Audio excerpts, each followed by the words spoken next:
वालेकुम दोस्तों, हमारा क्वारंटीन अभी ख़त्म हुआ है और अभी आज़ादी हासिल हुई है। 14 दिन बाद बाहर निकले हैं। ये सारे लोग वो सामने जा रहे हैं। ये सारे क्वारंटीन ख़त्म होने की खुशी में बड़े खुश हैं 14 दिन की कैद काटने के बाद। तो अभी इंशाल्लाह रेगुलरली जो है अब ये सिस्टम है कि हम लोग बाहर भी जा सकते हैं, कहीं पे दिन में जा सकते हैं, रात को जो वापस आके दोबारा हाज़िरी लगवानी पड़ेगी। तो ये है अपडेट। बिस्मिल्लाहिर्रहमानिर्रहीम। अस्सलाम वालेकुम दोस्तों, मैं मोहम्मद उस्मान एक वीडियो के साथ। उम्मीद है आप लोग खैरियत से होंगे।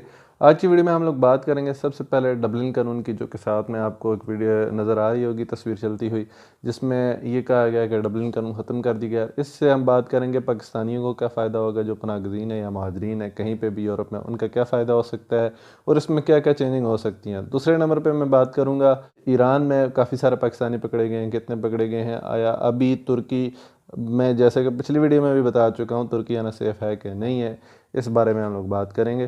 तो वीडियो पूरी देखें। अगर आपको पसंद आए तो लाइक करें, अपने दोस्तों में शेयर ज़रूर करें ताकि उनको इसकी हकीकत के बारे में मालूम हो सके। नोटिफिकेशन वाला बटन प्रेस करना बिल्कुल भी ना भूलें।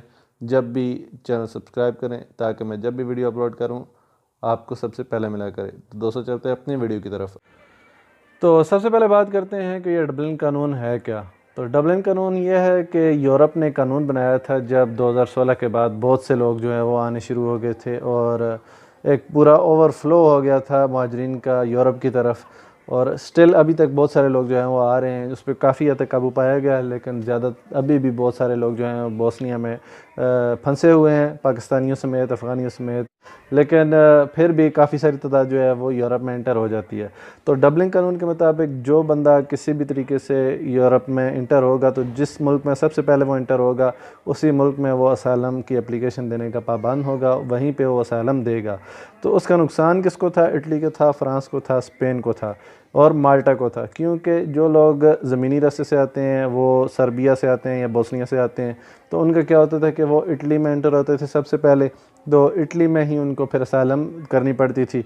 हालांकि काफ़ी सारे लोग जो है वो आगे निकल आते थे, स्पेन, फ्रांस वगैरह चले जाते थे, लेकिन इसके बावजूद उनकी एक बड़ी तादाद अभी भी पाकिस्तानियों की ख़ास करके और भी बहुत सारे ममालिक के जो माजरीन है वो ज़्यादातर जो है वो इटली में गुजरते रुकते हैं और वहीं पर अपनी सालम करवाते हैं, जिसकी इकानमी पे नुकसान काफ़ी सारी देखे गए इटली में। और इटली में उसके ख़िलाफ़ लोगों ने एहतजाज भी किए, लोगों को जो है वो कारोबारी हिसाब में नुकसान देखने पड़े, नौकरियां कम हो गई, कि अनएम्प्लॉयमेंट बहुत ज़्यादा हो गई।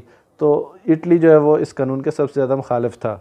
अब उसका एक और भी ये था कि अगर किसी बंदे का सालम जो है वो यूरोप के किसी भी मुल्क में हो जाता है तो वो अब वहीं पे रहेगा, इसके अलावा वो किसी और मुल्क में जाके सालम नहीं दे सकता।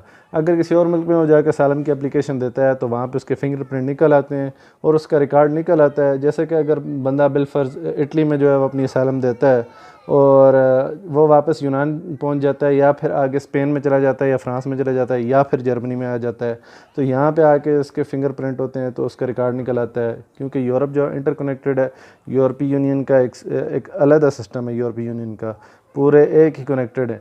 जैसे कि एक करेंसी इस्तेमाल करते हैं तो इनका जो कानून है वो ज़्यादातर जो मुहाजिरीन के लिए वो एक ही है।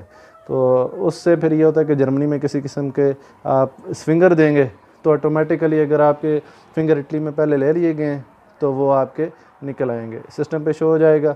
जर्मनी जो है वो स्ट्रेट अवे आपको वापस इटली को हैंडल कर देगा और वापस जाके दोबारा आलम अपनी कंप्लीट करवानी पड़ेगी। जैसा कि हमारे गांव का एक लड़का था, वो यूनान से जर्मनी आ गया था डंकी लगा के। अब जर्मनी में वो सेटल नहीं हो सका, लेकिन यहाँ पे आके उसने सालन करवा दी थी कैंप में रहा, लेकिन उसका दिल नहीं लगा क्योंकि वो गांव का रहने वाला लड़का था। उससे ज़ुबान सीखना काफ़ी मुश्किल लगा, यहाँ पे यहाँ का जो माहौल है उसमें डलने में उसको काफ़ी मुश्किलात सामना करना पड़ा। तो उसने क्या किया, वापस दोबारा बाय एयर टिकट लिया। क्योंकि यूनान से जो है वो जर्मनी आना मुश्किल है, लेकिन जर्मनी से यूनान जाना इतना मुश्किल नहीं है। तो उसने टिकट लिया, टिकट लेके यूनान चला गया। अब यूनान में कुछ अर्से बाद उसको पुलिस ने पकड़ लिया। पुलिस ने जब पकड़ के उसके फिंगर वगैरह लिए, मतलब ऐसे रेंडमली वो ऐसे आते जाते किसी भी तार्क मुहाजिर को जो है वो चेक कर सकते हैं, तो उसको उन्होंने जब फिंगर लिए तो पता चला कि डबलिन कानून के मुताबिक इसने तो जर्मनी में जो है वो अपनी सालम करवाई हुई है और ये यूनान में घूम रहा है। तो उन्होंने फिर वो जो जर्मनी की एम्बेसी थी उसके थ्रू जो है उन्होंने फिर एप्लीकेशन दी, उस बंदे को फिर दोबारा जर्मनी लाया गया। जर्मनी में फिर वो असालम अपनी कंप्लीट करके अभी दोबारा इटली में गया। तो ये था डबलिन कानून। तो इसमें अभी चेंजेस क्या हो सकते हैं? सबसे पहला चेंज क्या होगा कि पहली शिकस्त में ये बहुत बड़ी नुकसानदेह थी इटली के लिए, स्पेन के लिए, फ्रांस के लिए, कि कोई भी बंदा जिस मुल्क में एंटर होगा सिर्फ वहीं पे पाबंद होगा अपनी सालम करने के लिए जहाँ पे पहले उसके फिंगर हुए हैं। तो उससे जो है वो ओवरफ्लो इटली में कम हो जाएगा। अब बंदा इटली में ही सिर्फ फिंगर नहीं दे सकता, हो सकता है वो इटली में फिंगर दे के जर्मनी में आ जाए, फ्रांस में आ जाए, स्पेन में आ जाए। लेकिन अब ये लोग कह रहे हैं कि आप इस तरह कर सकते हैं कि एट अ टाइम यूरोप के जो है मुख्तलिफ ममालिक में अपनी सालम दे सकते हैं। तो ऐसा मेरे ख्याल में नहीं होगा। इससे सिर्फ ये होगा कि भाई आप एक ही मुल्क में दे सकते हैं, लेकिन वो आपकी चॉइस का होगा। ये नहीं है कि आप जिस मुल्क में सबसे पहले इंटर हुए हैं, यहाँ पे जहाँ पे सबसे आपके पहले सालम हुई है, वहीं पे सिर्फ आप करेंगे। अगर आपने इटली में सालम की हुई है और आप फिर जर्मनी में आके सालम करवाना चाहते हैं, तो आपको इटली वाली सालम जो है कैंसिल करवानी पड़ेगी।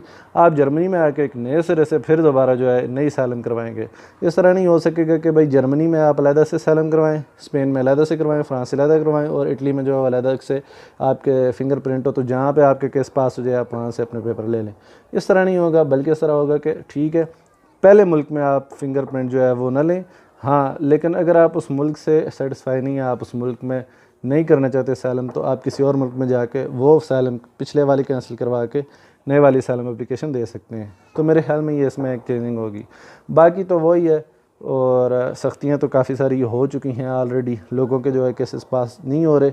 इटली ने भी सख्ती कर दी है, और स्पेन, फ्रांस वगैरह, और क्योंकि कोरोना की वजह से उनकी जो इकानमी है वो काफ़ी उसको झटके लगे हैं, जो नुकसानात देखने में आए हैं मुल्कों के, तो वो उसको रिकवर करने की कोशिश कर रहे हैं। लोगों के अपनी जो उनके मकामी जो आबादी है उनके लिए काफ़ी अनएम्प्लॉयमेंट बढ़ गई है, तो वो मुहाजिरीन को जो है वो अब ज़्यादा सहूलियात नहीं दे सकते, ना देना चाहते हैं, ना दे रहे हैं। दूसरे नंबर पे जो बात करनी है अपनी वीडियो में वो ये है कि पिछले एक हफ्ते में ईरान ने 1000 से ज़्यादा पाकिस्तानियों को पकड़ा है जो डेंकी लगा रहे थे गैर कानूनी तौर पे, जिनके पास पासपोर्ट नहीं थे। ज़ाहिर बात वो डेंकी पे आए हुए थे और उनको डिपोर्ट करके वापस पाकिस्तान के हवाले किया गया है। मेरे अपने गाँव के कुछ लड़के जो है निकले हुए हैं, उनको 1000 दफ़ा समझाया कि मत निकले, मत आएँ ऐसे रस्तों पर, मगर फिर भी निकल आए हैं। तो प्लीज़ इस रस्ते पे मत आएँ, प्लीज़ मत आएँ। अभी तुर्की ने जो है वो वान वाला शहर भी बंद कर दिया है और बिल्कुल बॉर्डर सील है, किसी को अंदर आने की वो जो है बिल्कुल भी मौका नहीं दे रहे। ठीक है, तो इस वक्त और ख़ास कर कभी भी, लेकिन इस वक्त ख़ास तौर पे डेंकी लगाना मतलब यह है कि आप अपने पैसे ज़ाया कर रहे हैं, अपना टाइम ज़ाया कर रहे हैं, अपने कीमती पैसे ज़ाया कर रहे हैं। मुझे पता है ज़्यादातर लोग जो डेंकी लगा के आते हैं वो कर्जा लेके आते हैं, या फिर उधार लेके आते हैं, या फिर ज़मीनें बेच के आते हैं, या फिर मकान बेच के आते हैं। तो आप अपनी कीमती सरमाया से भी महरूम हो जाएंगे, टाइम अपना अलग से ज़ाया करेंगे। अल्लाह ना करे रास्ते में कोई आपके साथ कोई हादसा पेश आ जाता है तो अपनी जान से भी हाथ धो बैठेंगे। जान से नहीं हाथ धो बैठेंगे तो कम से कम इतना ज़रूर है, अल्लाह माफ़ करे, मैंने अपनी आंखों से देखा है कि कुछ लोगों को बर्फ़ में अगर ज़ख़म आ जाता है या फिर इतनी देर में रहने के बाद उनके जो ज़ख़म ख़राब हो जाते हैं, हाथ काटने पड़ते हैं, पाँव काटने पड़ते हैं। तो प्लीज़ आपसे रिक्वेस्ट है, इस वक्त ख़ास करके मत निकलें। शुक्रिया।